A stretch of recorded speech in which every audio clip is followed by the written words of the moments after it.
उत्तर प्रदेश में इन दिनों चर्चा है कि पंचायत चुनाव समय पर होंगे या टल जाएंगे। इसी साल के अप्रैल मई महीने में यूपी में पंचायत चुनाव होने की उम्मीद थी, लेकिन ओबीसी यानी पिछड़ा वर्ग आरक्षण की प्रक्रिया अटक गई है, क्योंकि राज्य में अभी समर्पित ओबीसी आयोग नहीं है। ऐसे में सरकार ने इलाहाबाद हाईकोर्ट की लखनऊ बेंच में बताया है कि वह नया समर्पित ओबीसी आयोग बनाएगी। आयोग बनने के बाद पिछड़े वर्ग की आबादी का सर्वे कराएगी, जो रैपिड सर्वे होगा और इसी सर्वे के आधार पर तय होगा कि पंचायत सीटों पर ओबीसी को कितना और कहां आरक्षण मिलेगा। चुनाव टलने को लेकर जो बात सामने आ रही है, उसके बाद पूछा जा रहा है कि आखिर कब तक चुनाव टल सकते हैं। तो सुप्रीम कोर्ट ने स्थानीय निकाय चुनाव में ओबीसी आरक्षण के लिए ट्रिपल टेस्ट की शर्त रखी है। इसमें पहली शर्त है कि समर्पित ओबीसी आयोग का गठन होना चाहिए, दूसरी पिछड़े वर्ग की आबादी का रैपिड सर्वे हो और तीसरी कुल आरक्षण 50% से ज्यादा नहीं होना चाहिए। लिहाजा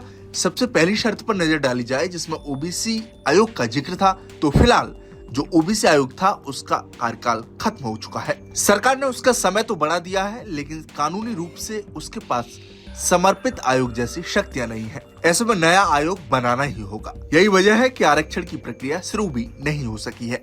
अब सरकार नया आयोग बनाएगी। यह आयोग पिछड़े वर्ग की सामाजिक और राजनीतिक स्थिति का आकलन करेगा। रैपिड सर्वे के जरिए ये देखा जाएगा कि किस जिले, किस ब्लॉक और किस पंचायत में ओबीसी आबादी कितनी है।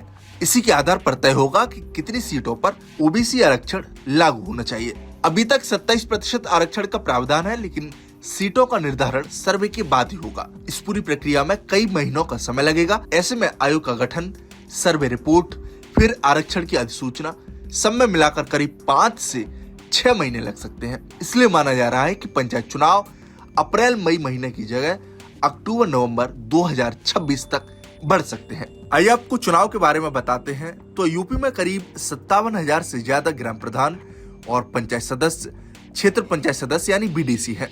826 ब्लॉक प्रमुख है, 3,000 से ज्यादा जिला पंचायत सदस्य और 75 जिला पंचायत अध्यक्ष हैं, जिसमें ग्राम पंचायतों का कार्यकाल मई 2026 में खत्म हो रहा है, जबकि ब्लॉक प्रमुख और जिला पंचायत अध्यक्षों का कार्यकाल जुलाई 2026 में खत्म होगा, यानी बहुत ज्यादा समय नहीं बचा है। ऐसे में राजनीतिक नजरिए से देखें तो ये चुनाव बेहद अहम है। पंचायत चुनाव को 2027 के विधानसभा चुनाव का सेमीफाइनल माना जा रहा है। यूपी की बड़ी आबादी ग्रामीण इलाकों में रहती है। इसके साथ ही विधानसभा की 2/3 सीटें भी गांव से प्रभावित होती हैं।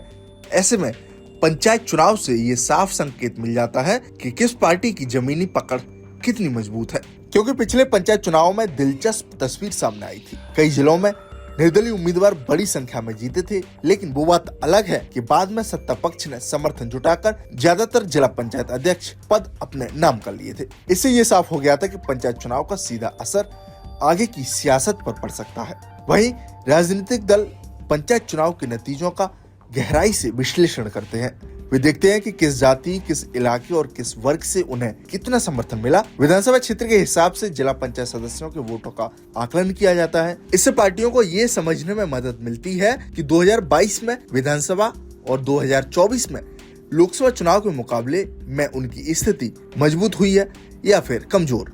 यही वजह है कि पंचायत चुनाव को लेकर सियासी दलों ने अभी से अपनी तैयारी शुरू कर दी है। ग्रामीण स्तर पर संगठन को मजबूत किया जा रहा है, संभावित उम्मीदवारों की पहचान हो रही है, जातीय और सामाजिक समीकरण साधने की कोशिशें भी तेज हो गई हैं। कुल मिलाकर स्थिति साफ है, जब तक समर्पित ओबीसी आयोग का गठन नहीं होगा और सर्वे पूरा नहीं होगा, तब तक आरक्षण तय नहीं होगा, और जब तक आरक्षण तय नहीं होगा, तब तक पंचायत चुनाव की तारीखों का ऐलान मुश्किल है। लिहाजा सबकी नजर सरकार के अगले कदम पर है। क्या आयोग जल्द बनेगा, क्या सर्वे समय पर पूरा हो पाएगा, या फिर पंचायत चुनाव वाकई टल जाएंगे। बहरहाल आपकी इस रिपोर्ट पर क्या राय है, हमें कमेंट बॉक्स में जरूर बताएं।